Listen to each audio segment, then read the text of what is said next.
Hi అండి. Welcome to Vamsi Siddhu vlogs. ఇవాళ నేను ఎగ్స్తో ఒక రెసిపీ చేస్తాను. స్నాక్స్ అండి, స్నాక్స్ ఐటమ్ లాగా చేస్తాను. పిల్లలైనా పెద్దోళ్ళైనా ఎంతో ఇష్టంగా తింటారు.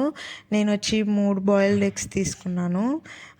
ఇందాక నేను తొక్కు తీసేటప్పుడు ఒక టిప్ చెప్తానండి, చూడండి. అలా అన్నప్పుడు మనం జస్ట్ ఇట్లా బండకేసి మనం గట్టిగా అదినట్టుగా స్ప్రెడ్ చేస్తే చాలా ఈజీగా వచ్చేస్తాయండి. తొక్కు మనం పెద్దగా కష్టపడాల్సిన అవసరం లేదు. ఈ రోజుల్లో అందరికీ తెలుసు, కాకపోతే తెలియని వాళ్ళకి ఈ టిప్ ఉపయోగపడుతుందని నేను చెప్తున్నాను. నేనైతే 3 బాయిల్డ్ ఎగ్స్ తీసుకొని ఇలా అన్నీ తురిమేసుకున్నానండి. ఇలా అన్నీ తురిమేసుకొని ఒక మీడియం సైజ్ ఆలు, ఒక చిన్న క్యారెట్, కొత్తిమీర, కరివేపాకు అన్నీ ఒక్కొక్కటి తీసేసుకున్నాను. ఒక ఆనియను, అంటే మీకు ఇష్టం వచ్చిన వెజిటేబుల్స్ వేసుకోవచ్చు.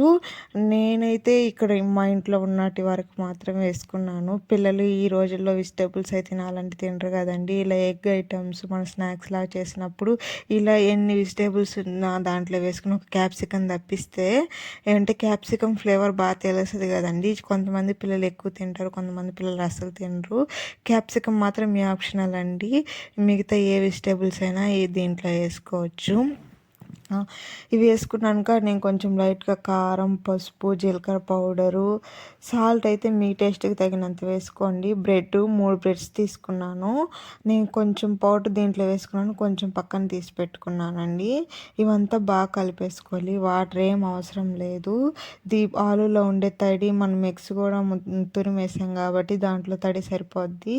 మనం ఈ ప్రాసెస్ అంతా చేసే ముందర, బాల్స్ చేసే ముందర టేస్ట్ చూసుకోండి. సాల్ట్ అయితే తక్కువ అయితే ఎంత కావాలో అంత వేసుకోండి. ఇలా నేను ఎగ్ వైట్ని చిన్నగా ఒక బౌల్లోకి తీసుకొనేసి, ఇందాక మనం బ్రెడ్ పౌడర్ వేసుకున్నాం కదండి, ఆ బ్రెడ్ పౌడర్లో ఇలా అంతా స్ప్రెడ్ చేసి మీడియం సైజులోనే ఆయిల్ పెట్టుకొని వేసుకోవాలండి.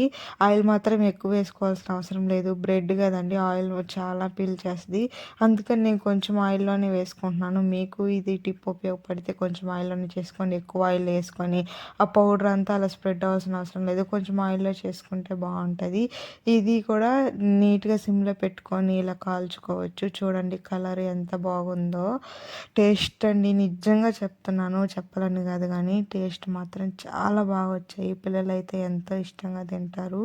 దీన్ని కెచప్తో అయినా తినచ్చు, లేదంటే ఉత్తగా అయినా తినచ్చు. ఉత్తగా టేస్ట్ నచ్చాయి నాకైతే. పిల్లలు అయితే కెచప్తోనే బాగుంటాయి. అందరూ వీడియోని మాత్రం చూస్తున్నారు కానీ సబ్స్క్రైబ్ మాత్రం చేసుకోవట్లేదండి. మీరు ఈ ఐటెం ట్రై చేసి నాకు కామెంట్ చేయండి ఎట్లా వచ్చిందో.